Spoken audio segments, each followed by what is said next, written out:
ಸ್ನೇಹಿತರೆ ಎಲ್ರಿಗೂ ನಮಸ್ಕಾರ. ಇವತ್ತಿನ ಈ ಒಂದು ಪ್ರೊಫೈಲ್ ಬಂದ್ಬಿಟ್ಟು ಶಿಲ್ಪಾ ಅಂತೇಳಿ ಸ್ನೇಹಿತರೆ, ಗಂಡನ ಹೆಸರು ಅನೂಪ್ ಅಂತೇಳಿ. ಇವರಿಗೆ 39 ವರ್ಷ ವಯಸ್ಸಾಗಿರುತ್ತೆ.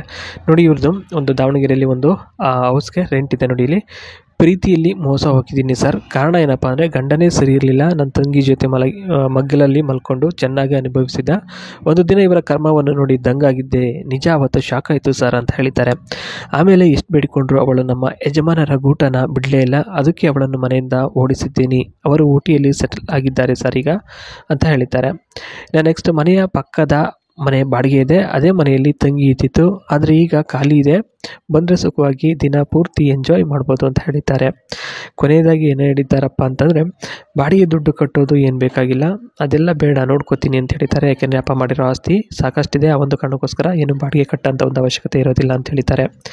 ನೆಕ್ಸ್ಟ್ ಬಂದ್ಬಿಟ್ಟು ಒಂದು ಸ್ಮಾಲ್ ಒಂದು ರೂಮ್ ಇದೆ ನೋಡಿ ಆ ಮನೆಯಲ್ಲಿ ಅಂತ ಹೇಳಿದ್ದಾರೆ. ಅದು ಏನಪ್ಪ ವಿಶೇಷತೆ ಅಂತ ಇಲ್ಲಿ ಹೇಳ್ತಾರೆ ನೋಡಿ. ಜೀವನದಲ್ಲಿ ಮತ್ತೆ ವಾಪಸ್ ಮನೆಗೆ ಬರೋದಿಲ್ಲ ನನ್ನ ತಂಗಿ ಹಾಗೂ ಅವನು, ಎಲ್ಲೋ ಹಾಳಾಗಿ ಹೋಗಿದ್ದಾರೆ, ಹೋಗಲಿ ಬಿಡಿ. ಅವರಿಗೆ ಒಂದಲ್ಲ ಒಂದಿನ ಸಂಬಂಧದ ಬೆಲೆ ಏನು ಅಂತ ಗೊತ್ತಾಗುತ್ತೆ ಅಂತ ಹೇಳಿದ್ದಾರೆ, ಭಾಳ ನೊಂದ್ಕೊಂಡು.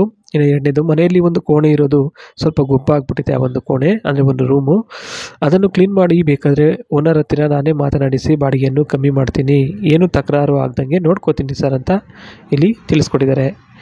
ನೆಕ್ಸ್ಟು, ಅಷ್ಟೊಂದು ಚಿಕ್ಕ ಮನೆ, ಅದು ನಿಶಬ್ದವಾಗಿ ಇರುತ್ತೆ, ಚೆನ್ನಾಗಿರುತ್ತೆ ಸರ್ ಮನೆ ಅಂತ ಹೇಳಿದ್ದಾರೆ. ಯಾವುದೇ ರೀತಿ ತೊಂದರೆ ಆಗ್ದಂಗೆ ನಾನು ನೋಡ್ಕೋತೀನಿ ಅಂತ ಹೇಳಿದ್ದಾರೆ. ಇನ್ನು ಡೈಲಿ ಆ ಮನೆ ಯಾವ ರೀತಿ ಮೇಂಟೆನೆನ್ಸ್ ಮಾಡ್ತಾರೆ ಅಂತ ತಿಳಿಸ್ಕೊಟ್ಟಿದ್ದಾರೆ. ಅಡುಗೆ ಮಾಡಿಕೊಂಡು ಇಬ್ಬರು ಮಜವಾಗಿರ್ಬೋದು, ಹಾಗೆ ಕೇಳಿದ್ದನ್ನು ಮಾಡಿಕೊಡ್ತೀನಿ, ಯಾವತ್ತೂ ಕೂಡ ನಿಮ್ಮ ಇಷ್ಟದ ವಿರುದ್ಧ ಹೋಗಲ್ಲ ಅಂತ ಹೇಳಿದ್ದಾರೆ.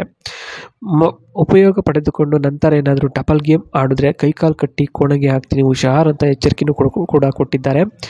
ಗುಲಾಬಿ ಬಣ್ಣದ ಸೀರೆ ತುಂಬ ಇಷ್ಟ ಸರ್, ಅದೊಂದು ಯಾವಾಗಲೂ ಹಾಕ್ತೀನಿ, ಅದಕ್ಕೆ ಅಡ್ಡಿಪಡಿಸಬಾರದು, ಅಷ್ಟು ಬಿಟ್ಟರೆ ಇನ್ನೇನು ಹೇಳಿದ್ರು ಕೇಳ್ತೀನಿ ಅಂತ ಹೇಳಿದ್ದಾರೆ. ನೀವೇನು ಕಾಲಲ್ಲಿ ತೋರಿಸ್ರು ಅವರು ತಲೆ ಮೇಲೆ ಹೊತ್ಕೊಂಡು ಮಾಡ್ತೀವಿ ಕೆಲಸ ಅಂತಕ್ಕಂಥದ್ದು ತಿಳಿಸ್ಕೊಟ್ಟಿದ್ದಾರೆ. ಮನೆಯ ದಿನಸಿ ಖರ್ಚು ನಿಭಾಯಿಸಲು ಅಪ್ಪನ ಆಸ್ತಿ ಇದೆ, ಚಿಂತೆ ಬೇಡ ಅದ್ರ ಬಗ್ಗೆ. ನೀವು ಸದ್ಯಕ್ಕೆ ಒಂದು ಮನೆ ಬಾಡಿಗೆ ಮಾಡಿಕೊಂಡು ಇದ್ದರೆ ಸಾಕು, ಮನೆ ತುಂಬ ಚೆನ್ನಾಗಿದೆ ಸರ್ ಅಂತ ಹೇಳಿದ್ದಾರೆ. ಇದಿಷ್ಟು ಇವತ್ತಿನ ಈ ಒಂದು ಮನೆಯ ಒಂದು ವಿಚಾರದ ಕಥೆ ಆಗಿರುತ್ತೆ.